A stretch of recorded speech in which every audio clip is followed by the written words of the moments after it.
कभी कभी चालाकी भी करता था। एक दिन गधा और धोबी दोनों साथ साथ कहीं जा रहा था। रास्ते में हरी भरी घास देखकर गधा के मुंह में पानी आ गया। गधा खेत में गया और हरी भरी घास खाने लगा। किसान बोला, ये घास मत खा, ये दूसरे का खेत है। गधा नहीं माना और घास खाते रहा।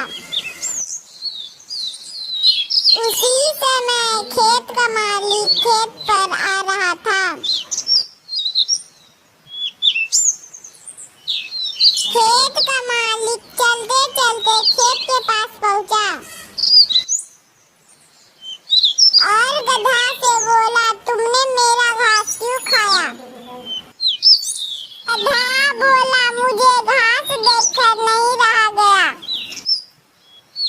किसान को बहुत गुस्सा आ गया। गधा डर के मारे भागने लगा। पीछे पीछे किसान मारने के लिए भागने लगा।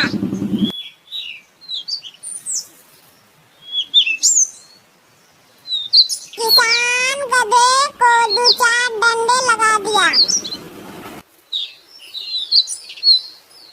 गधा को मार लगने से धीरे धीरे जा रहा था। गधा सोचते हुए जा रहा था कि मैंने बेकार चोरी किया। इसी चोरी के वजह से मुझे मार लगा। चलते चलते वह धोबी के पास पहुंचा।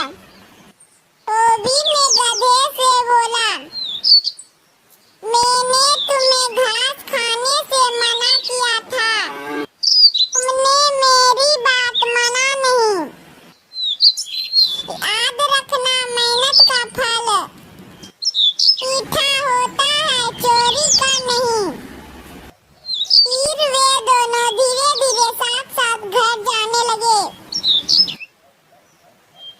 चलते चलते गधा धोबी से कहा, अब मैं कभी चोरी नहीं करूंगा।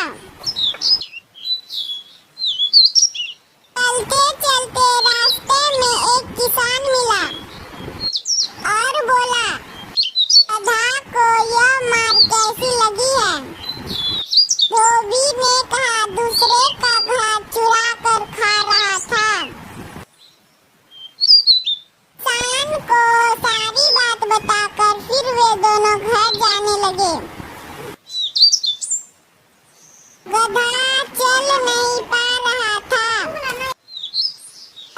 धोबी से बोलते हुए जा रहा था कि मुझे बहुत मार लगा है। चलते चलते दोनों गांव पहुंचे। धोबी ने गधा से कहा, चिंता मत करो, मैं किसी अच्छे डॉक्टर को लेकर आता हूँ। धोबी डॉक्टर को लाने जाने लगा और सोचते हुए जा रहा था कि पता नहीं गधा कहाँ कहाँ से मुसीबत ला देता है।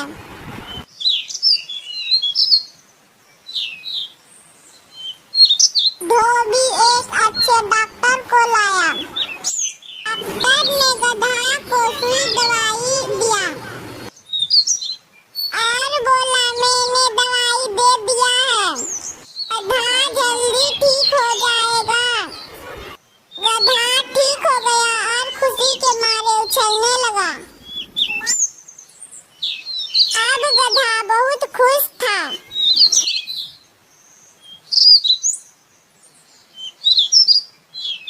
फिर अगले दिन गधा जंगल घूमने के लिए जा रहा था।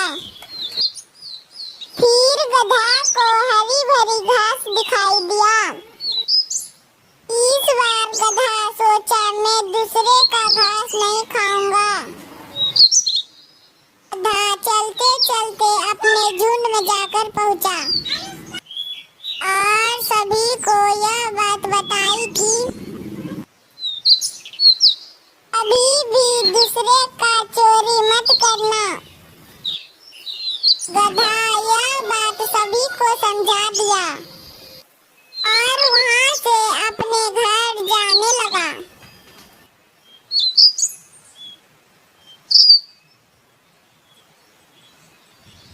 चलते चलते वह अपना घर पहुंच गया।